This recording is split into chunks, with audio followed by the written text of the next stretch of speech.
আসসালামু আলাইকুম অ্যাডমিশন শিক্ষার্থীরা, কি অবস্থা তোমাদের? আশা করি তোমরা প্রত্যেকেই ভালো আছো এবং বলতে গেলে তোমাদের হাতে দুদিন আছে ঢাকা ইউনিভার্সিটি এমইউটি ভর্তি পরীক্ষার জন্য। আগামী 20 তারিখ তোমাদের ভর্তি পরীক্ষা, আজকে 16 তারিখ শেষ হচ্ছে, 18 এবং 19 তারিখ হাতে দুদিন আছে।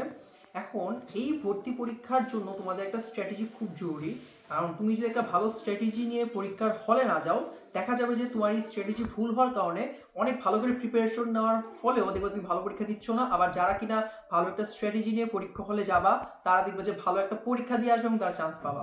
এখন এই স্ট্র্যাটেজিটা কীরকম হওয়া উচিত? আমরা বিগত বছরগুলোতে দেখছি অনেকেই আছে যারা কিনা খুব ভালো করে পড়াশোনা করে, কিন্তু তারা কোনো স্ট্র্যাটেজি বা ঠিক মতো সেটা এক্সিকিউট করতে পারে না ভুল স্ট্র্যাটেজির জন্য। আবার অন্যদিকে দেখা যাচ্ছে যে যারা মোটামুটি লেভেলে পড়াশোনা করে কিন্তু তারা স্ট্র্যাটেজিকভাবে পড়াশোনা করছে, সেগুলো মনে রাখছে এবং ভালো একটা পরীক্ষা দিয়ে আসছে মেইন এক্সামে, দেখা গেছে তারা কিনা চান্স পাচ্ছে, ভালো নাম্বার পাচ্ছে এবং স্কোর করছে ভালো লেভেলে। সো কি হওয়া উচিত তোমাদের স্ট্র্যাটেজি? ফার্স্ট অফ অল, পরীক্ষার আগের রাতে খুব বেশি পড়াশোনা করা বা প্রেশার নেওয়ার কোনো দরকার নেই। খুব দ্রুত, সেটা সম্ভব হলে 11টার মধ্যে ঘুমিয়ে পড়ার চেষ্টা করা। এবং আগে অবশ্যই তোমাদের অ্যাডমিট কার্ড, তোমাদের রেজিস্ট্রেশন কার্ড, তোমাদের যে এইচএসসি বোর্ড অ্যাডমিট কার্ড এবং রেজিস্ট্রেশন কার্ড দুইটাই রাখা নিজের কাছে, এবং তোমাদের ঢাকা ইউনিভার্সিটি ভর্তি পরীক্ষার যে অ্যাডমিট কার্ড সেটা সাথে রাখা। কলম, পেন্সিল বলো, যারা তোমাদের দরকার, রাবার, তোমরা সেটা নিজেদের সাথে রাখো। এবং যেহেতু ক্যালকুলেটর নাই, সো ক্যালকুলেটর কোনো ঝামেলা নেই। ওকে, এবার ধরো তুমি সকালবেলা চেষ্টা করবা খুব দ্রুত এক্সাম হলে পৌঁছানো, এবং একটা জিনিস মনে রাখবা, তুমি সকালে ধরো ভোর 5টার দিকে উঠছো, উঠে তুমি তোমার পড়ার যতটুকু যদি রিভিশন দেওয়া দরকার সেটা তুমি রিভিশন দিলা। রিভিশন দিয়ে যতটুকু দরকার, এরপর আর যখন তুমি যাতায়াত করছো তখন আসলে তুমি কোনো বই বা কোনো নোটস নিজের সাথে ক্যারি করো না। যদি ফর্মুলা কোনো শিট থাকে সেটা তুমি ক্যারি করতে পারো, ওকে। বাট কোনো একটা পুরো মেইন বই নিয়ে তুমি জাস্ট দেখতেছো, পড়তেছো, এটা তোমার ব্রেইনে একটা ভালো লেভেলের প্রেশার ক্রিয়েট করবে, যেটা কিনা দেখা যাবে যে তুমি যা যা পড়ছো ওই পড়া তো ঢুকতেছে হয়তো, কিন্তু বিগত দিনগুলো তুমি যা রিভিশন দিয়েছো, যা পড়ছো, সব বেরো চলে যাবে। কারণ তুমি একটা প্যানিক করবা, টেনশন করবা, সো সেটা এখন করা যাবে না কোনোভাবেই। সো তুমি পরীক্ষার হলে চেষ্টা করবা 1.5 থেকে 2 ঘন্টা আগে পৌঁছানোর, কারণ তোমার দেখবা যে তোমার সিট খুঁজে একটা ব্যাপার আছে, তোমার কোন রুমে পড়ছে একটা ঝামেলা হয় আর কি। আরেকটা জিনিস মনে রাখবা, ঢাকা ইউনিভার্সিটি থেকে ভর্তি পরীক্ষা তুমি কখনো ঘড়ি নিয়ে যেতে পারবা না, এবং ঘড়ি অ্যালাউ হবে না। এবং আরেকটা জিনিস মজার ব্যাপার হচ্ছে, এটা খুবই কষ্টদায়ক, তারপরও সত্য, যে অনেক এক্সামের রুমে দেখবা ঘড়ি নষ্ট অথবা ঘড়ি নাই। মানে এটা আরও প্যাথেটিক ব্যাপার। তোমার টিচার কিন্তু বারবার তোমার জিজ্ঞেস করা লাগবে, স্যার কয়টা বাজে, কয় মিনিট হয়েছে, কয় মিনিট বাকি আছে। এটা আসলে অনেক প্রবলেম ফিল করে প্রতিটা স্টুডেন্ট এই এক্সামগুলোতে। বিগত বছরগুলো দেখা গেছে, আমার সময় আমার রুমে কোনো ঘড়ি ছিল না আসলে, বুঝে গেছে। আমাকে টিচারকে 10 মিনিট পর জিজ্ঞেস করবে, স্যার কত মিনিট হয়েছে, কয় মিনিট বাকি আছে। এইটা ঝামেলা ফেস করা লাগছে আমার সময়। এখন তোমরা জাস্ট এটা যদি হয় যে তোমার ঘরে ঘড়ি নাই, হইতেই পারে, সো জাস্ট তোমার টিচারকে একটু বলবো, স্যার আপনি আমাকে প্রতি 10 মিনিট পরও বলবেন, স্যার আমার কয় মিনিট বাকি আছে। ঠিক আছে, স্যার তোমাদের সাথে খুব ভালো সম্পর্ক রেখেও সেটা বলে দিবে আর কি।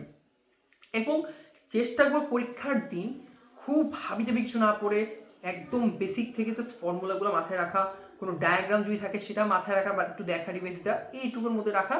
পরীক্ষা হলে তুমি বসলা, এবং পরীক্ষার হলে তোমার মেইন কাজ হবে তোমার অ্যাডমিট কার্ডে যে রোল নাম্বার আছে, রেজিস্ট্রেশন নাম্বার আছে, সেগুলো সুন্দর করে ভরাট করা। কারণ তুমি যদি এগুলো ভালো করে ফিল আপ না করো, তুমি যত ভালো পরীক্ষায় দাও না কেন, তোমার আসলে ফেল।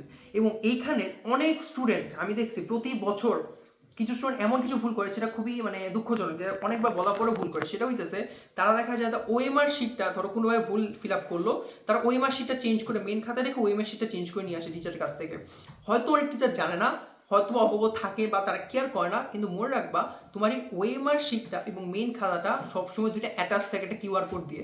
তুমি যদি ওএমআর শিট চেঞ্জ করো, খাতা চেঞ্জ না করো, তোমার ডিরেক্ট ফেল আর তুমি যত কিছু অ্যান্সার করো না কেন, ওকে। সো এটা মনে রাখতে হবে যে কোনোভাবেই তুমি খাতায় ভুলভাল লেখা যাবে না, চেঞ্জ করলে পুরো খাতা একসাথে চেঞ্জ করবা, ঠিক আছে। এবার তুমি ধরো কোশ্চেন পাইছো, কোশ্চেন তোমাকে অ্যাটলিস্ট মোটামুটি 5 মিনিট আগে দিয়ে দিবে। 5 মিনিট আগে দিয়ে দেওয়ার কথা, খাতা তোমার 10 মিনিট আগে দিবে। কোশ্চেন দেওয়ার পরে তোমার ফার্স্ট কাজ হচ্ছে যে থিওরিটিক্যাল প্রশ্নগুলো অ্যান্সার করা।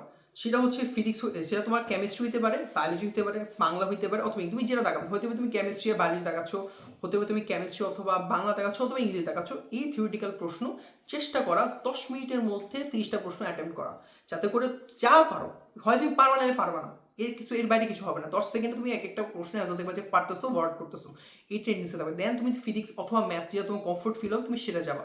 কোশ্চেন যদি কঠিন হয়ে যায়, দেন যেগুলো এক্স্যাক্ট পারো সেগুলো অ্যাটেম্প্ট করো। দেখবা যে তুমি এইভাবে দেখবা যে তুমি মোটামুটি 20 মিনিটের মধ্যে তুমি আরেকটা সাল দেখায় ফেলতেছো। এরপরে ম্যাথের জন্য বলো তুমি 15টার জন্য মিনিমাম 15 মিনিট রাখা, কারণ প্রতিটা ম্যাথ তোমাকে করে দিতে হবে, প্রতিটা ম্যাথ তুমি করবা, করে তুমি সেটা সলভ করবা।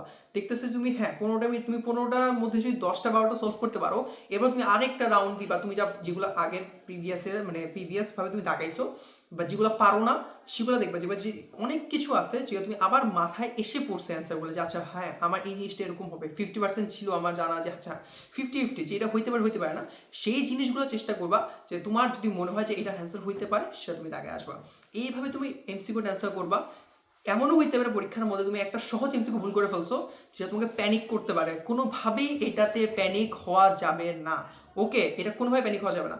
ভুল হইতেই পারে, একটা দুইটা ভুল, ভাইয়া নিজে এরকম একটা এমসিকিউ ইনস্ট্যান্ট বুঝছে যে আমি একটা ভুল লাগাইছি, বাট প্যানিক হওয়া যাবে না, ঠিক আছে। এরপর তুমি রিটার্ন লেখা শুরু করো। রিটার্নে কিন্তু অনেকে আমরা খেয়ালি করি, কিন্তু রিটার্নে বলতে গেলে ভালো একটা সময় লেগে যায়, কারণ অনেক প্রশ্ন থাকে এবং অনেক কঠিন প্রশ্ন থাকে, কনসেপচুয়াল প্রশ্ন থাকে, যেগুলো আমরা সলভও করতে পারি না অনেক সময়।